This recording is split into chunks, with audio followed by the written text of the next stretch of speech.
पत्रकार सम्मेलन किया गया है, इसका क्या उद्देश्य है? अपन देखें कि जो आज पत्रकार सम्मेलन करना पड़ा, उसके पीछे सबसे बड़ा कारण यह है कि पूरे हिंदुस्तान की 1,40 करोड़ लोगों में 2 करोड़ की जैन समाज भी है और 2 करोड़ की जो जनसंख्या है, सभी जानते हैं कि जैन समाज एक महाजन समाज है। सभी जानते हैं कि जैन समाज एक पढ़ी लिखी शिक्षित समाज है और सभी जानते हैं कि जैन समाज एक अपने पैरों पर खड़ी हुई समाज है, जो सरकार से किसी प्रकार का कोई भी अनुदान या किसी प्रकार की सहायता नहीं चाहती। जैन समाज सिर्फ यही चाहती है कि सिर्फ सरकार जो है जैन समाज को इतना सपोर्ट करे कि उनके जो जितने भी तीर्थ हैं वो सुरक्षित रहें, जो उनके संत हैं वो सुरक्षित रहें और समाज है वो सुरक्षित रहे, है ना। क्योंकि अपन देखें जैन समाज कमाने में विश्वास रखती है ना, और कमाती है और उसमें से 30% जो टैक्स है सरकार को देती है ना। और अपन देखें 100% टैक्स में से 30% टैक्स जैन समाज जो है अदा करती है। और फिर भी अपन देखें और जैन समाज सिर्फ और सिर्फ अपने ध्यान देती है पैसा कमाना, अपने कमाना, खाना, खिलाना, खिलखिलाना, है ना।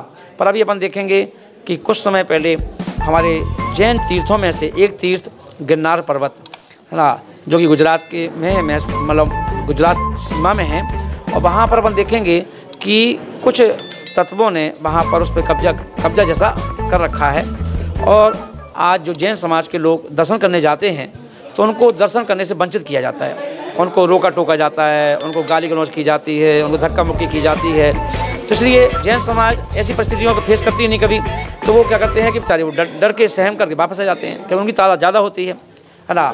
तो अभी फिर भी सरकार ने जब शिकायत की गई, सरकार ने उस पर कोई एक्शन नहीं लिया क्योंकि सरकार वो वोट बैंक देख रही है सरकार कि उनकी संख्या 20,000 में है, 25,000 में है ना। पर जैन समाज को जब जैन समाज के लोग शिकायत करने गए तो उनसे कहा गया कि भाई आप कितने से हो, है ना, ये टाल दिया गया। पर अब शिखर जी को सरकार ने पर्यटक स्थल घोषित कर दिया। और अपन देखेंगे धर्म कोई भी हो, किसी भी धर्म में, चाहे वो मंदिर हो, मस्जिद हो, गिरजाघर हो, कहीं पर भी शराब, नॉनवेज, जूते चप्पल कभी अलाउड नहीं होते।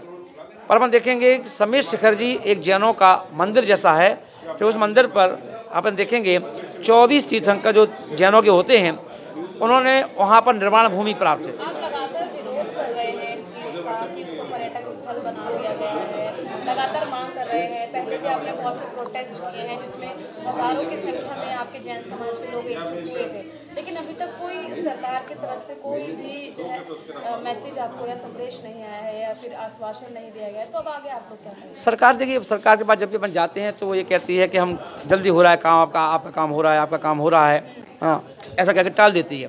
पर अपन देखेंगे जैन समाज में अब जो है एक, क्योंकि कहते हैं दूध का जला छाछ ही फूंक के पीता है, तो उसी कहावत को चरितार्थ करते हुए जैन समाज अब जागृत हो गई है। कल अपन देखेंगे इंदौर में 1 लाख जैनों ने रोडों पर आकर के प्रदर्शन किया। हाँ, 1 लाख जैनों ने। अभी अपन देखेंगे आसाम में, है ना, बॉम्बे में, है ना, गुजरात में, ना, समाज लगातार एकत्रित होकर के इसका विरोध कर रही है ना। और अब अपन देखेंगे ये रोष जो है, आक्रोश जो है बढ़ता जा रहा है और यदि सरकार जल्दी एक्शन नहीं लेती है तो अभी अपन देखेंगे और आगे प्रोग्राम होंगे। अब हाँ, तो आगे के जो स्टेप रहेंगे कि अगर सरकार नहीं झुकती है तो हम लोग इससे बड़ा स्टेप हो सकता है कि अप्रैल के महीने में उठाएंगे, कितनी संख्या में लोग, है ना। और अभी जो 18 तारीख को प्रोग्राम है इसमें अपन देखेंगे 50,000 प्लस, है ना, वहाँ पर लोग एकत्रित होने की संभावना है ना, जो कि पूरे अपने सरकार का एक प्रकार का, है ना, बड़े अहिंसक रूप से, है ना, विरोध करेगी और अहिंसक रूप से अपनी मांग रखेगी, है ना, समेत शिखर जी को पवित्र स्थल घोषित किया जाए, है ना। और यदि मान लो सरकार फिर भी ध्यान नहीं देती है, मान लो, है ना, तो हम लोग फिर और आगे स्टेप बढ़ाएंगे और फिर अप्रैल के महीने में भी, है ना, कोई एक नया आंदोलन छेड़ेंगे।